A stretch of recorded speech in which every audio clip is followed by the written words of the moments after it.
Kemunculan kelompok Khilafatul Muslimin di Cawang, Jakarta, Brebes, Jawa Tengah, dan Lampung menjadi sorotan.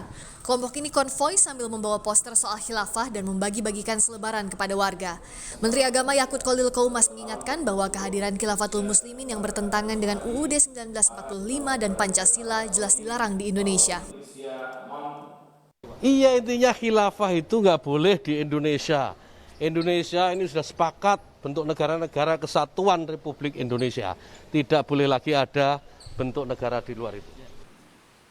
Direktur Deradikalisasi Badan Nasional Penanggulangan Terorisme Irfan Idris menyatakan kelompok Khilafatul Muslimin merupakan pemain lama yang mendukung berdirinya Negara Islam Indonesia (NI).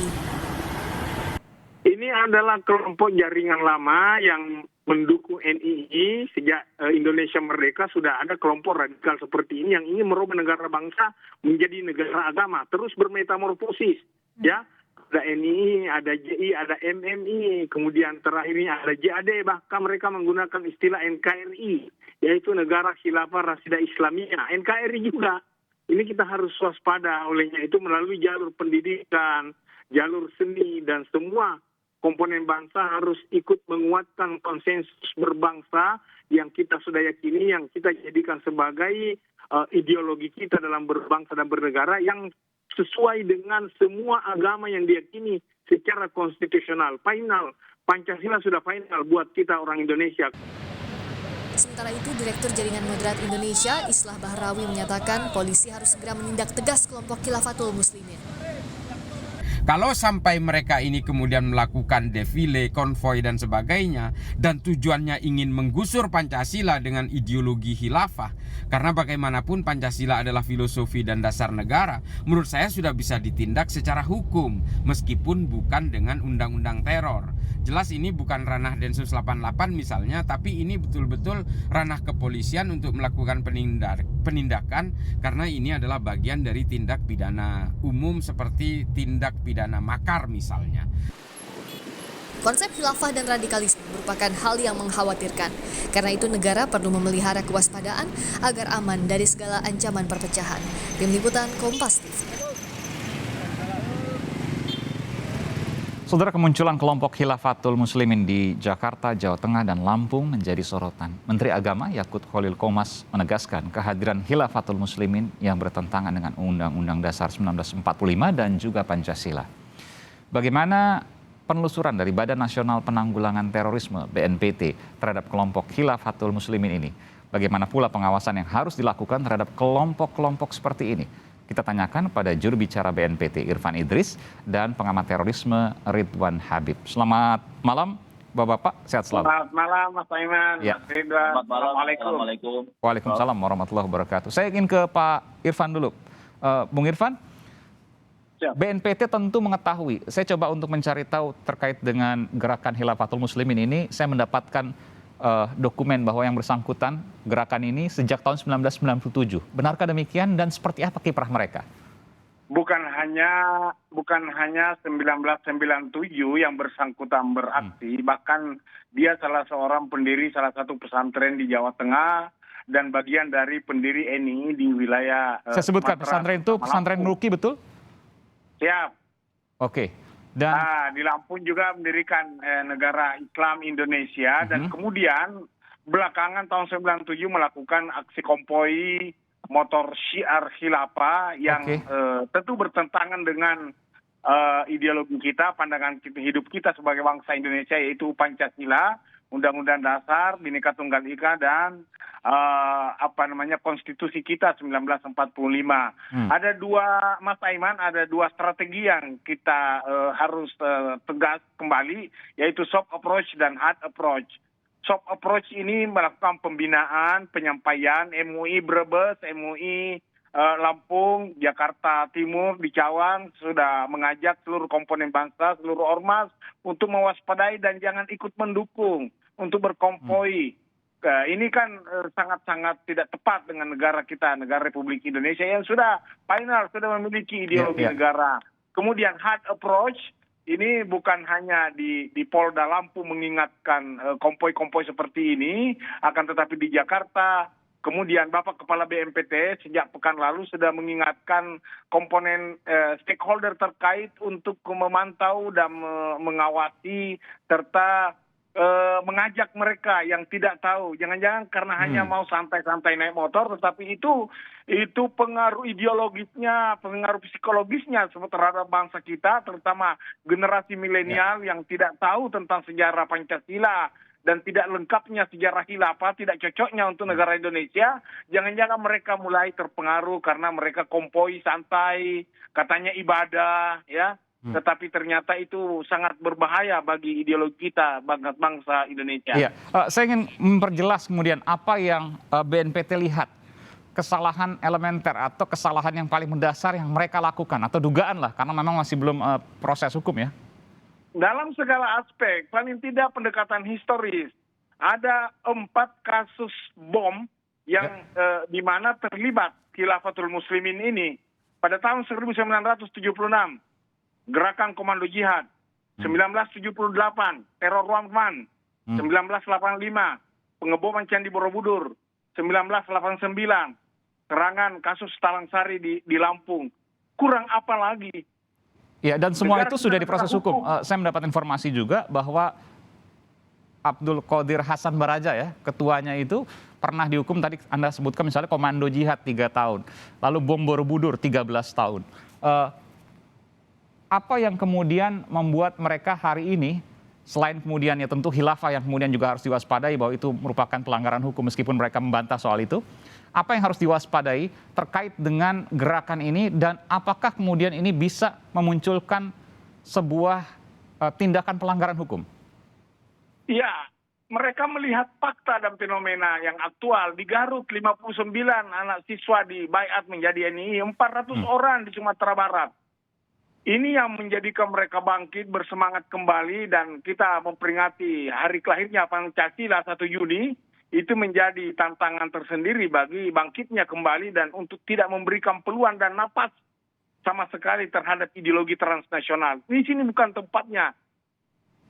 Oke, saya ke Bung Ridwan. Bung Ridwan, ideologi transnasional membahayakan Khilafatul Muslimin. Betul demikian? Ya, kalau Khilafatul Muslimin ini mereka sebenarnya justru malah mengadopsinya secara lokal ya, Mas Aiman ya. Jadi membahasakannya dengan bahasa-bahasa lokal. Karena itulah kemudian mereka bisa bertahan, survival selama puluhan tahun ya, sejak tahun 1997. Oke. Oh, jadi betul ya bahwa mereka lahir tahun 1997 meskipun akarnya dari jauh sebelum itu? Ya, betul. Yang menjadi problem kita adalah, Mas Aiman, sampai hari ini belum ada satu pasal definitif dalam perundang-undangan kita yang bisa kemudian memproses hukum mereka yang menyebarkan ideologi khilafah dengan cara-cara kekerasan. Oke. Kalau mereka misalnya memaksa orang,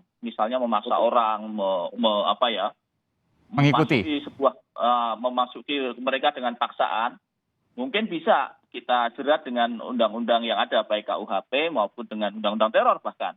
Akan tetapi kalau mereka kemudian dengan cara-cara yang kekerasan, misalnya dengan naik motor, saya lihat juga pakai helm, kemudian bagi-bagi selebaran, problemnya menjadi rumit karena kemudian kita menjadi bertanya, ditangkap bisa, tapi dihukum dengan pasal apa, di undang-undang apa? Saya harus tanyakan begini, bukankah khilafah itu ingin membangun negara di dalam negara? Tidakkah itu kemudian ada pasal yang bisa digunakan? Ya, permasalahannya kan kalau Khilafatul Muslimin Indonesia ini kan tidak ada operasi makar. Mereka ini secara euforia merasa sudah ada negaranya gitu. Mereka sudah merasa memiliki negara sendiri sekarang, negara di dalam negara Indonesia.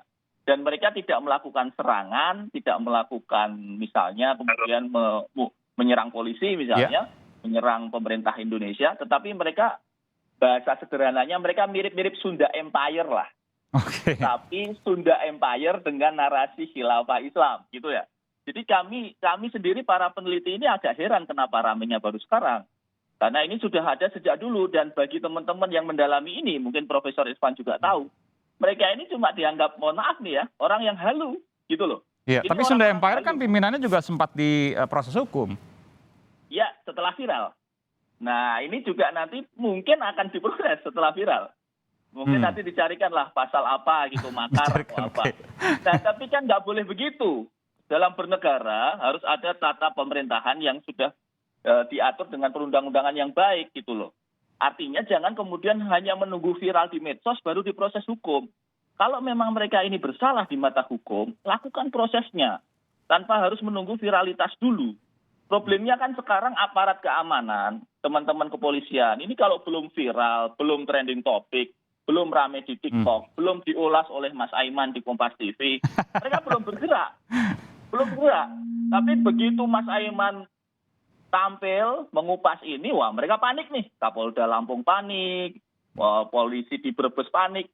Nah, karena kemudian memang tata hukum kita ini harus didudukkan dulu. Pasal mana mereka yang harus dihukum itu dengan pasal apa? Iya, terima kasih Mas Ridwan Habib telah menjadi penonton pemirsa Aiman di Kompas TV. Saya ingin nanya tapi ke Bung Irfan Idris. Bung Irfan, benarkah seperti itu? Ketika bayangan saya, negara dalam negara, khilafah, itu harusnya bisa proses hukum. Tapi ternyata tidak semudah itu. Iya, tujuan mereka kan ingin mengganti negara bangsa menjadi negara agama. Nah, ideologi transnasional inilah yang diangkat, dikemas dengan bahasa-bahasa agama, bahasa-bahasa milenial, yang dipaskan juga dengan momen lahirnya, diekspos di media lahirnya dengan Pancasila.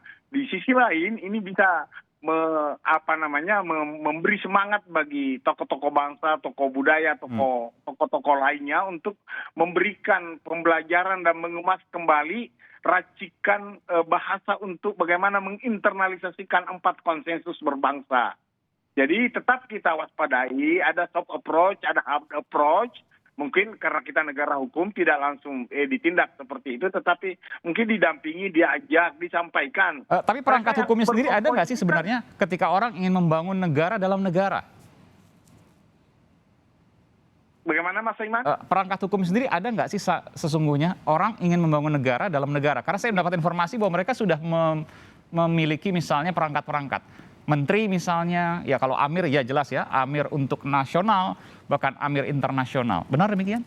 Ya, itu kan memang begitu pola jadi transnasional, jadi satu pemimpin untuk seluruh dunia. Tetapi negara kita kan sudah ada aturannya. Kalau mereka membentuk seperti itu tentu bertentangan. Tinggal nanti pasalnya harus tegas. Dan satu lagi Mas Aiman, Mas Ridwan, selama belum ada undang-undang yang melarang ideologi selain ideologi Pancasila, ya akan seperti bergeliat terus seperti ini. Kita harus tegas. Sudah banyak undang-undang perlindungan anak, perlindungan perempuan, perlindungan konsumen, dan seterusnya, perlindungan WNI. Tetapi perlindungan terhadap ideologi negara kita, simbol-simbol negara dihujat, dibakar, tidak dihormati. Bukan menyamakan undang-undang dan simbol itu dengan Tuhan, menjadikan mereka memaknai syirik. Tetapi kita menghargai para syuhada, pahlawan kita yang gugur mempertahankan kemerdekaan. Cinta negara bagian dari iman. Nah, generasi kita hanya belajar agama. Satu lagi yang perlu kita ingatkan terutama di kalangan pesantren, yaitu belajar mencintai negara. Kalau hanya belajar agama sudah selesai. Semua kita kuasai konsep-konsep itu. Tapi bagaimana kita mencintai negara agar jangan ada seperti kompoi seperti ini, sok beribadah, sok halus, tidak mau melakukan anarkisme. Justru karena tidak mau melakukan anarkisme, dia lebih soft, lebih halus, itu dia akan masuk relung-relung kehidupan napas para generasi muda yang pada akhirnya nanti akan mengganti Pancasila ini. Kita jadi mana? Kita di mana? Jangan jadi penonton, akan tetapi kita harus mengambil bagian untuk tetap menghadapi tantangan berideologi seperti ini. Baik, juru bicara Badan Nasional Penanggulangan Terorisme Irfan Idris dan pengamat terorisme Bung Ridwan Habib. Terima kasih Bung Irfan dan Bung Ridwan. Selamat malam, sehat selalu. Malam. Waalaikumsalam. Selamat malam. Waalaikumsalam warahmatullahi wabarakatuh.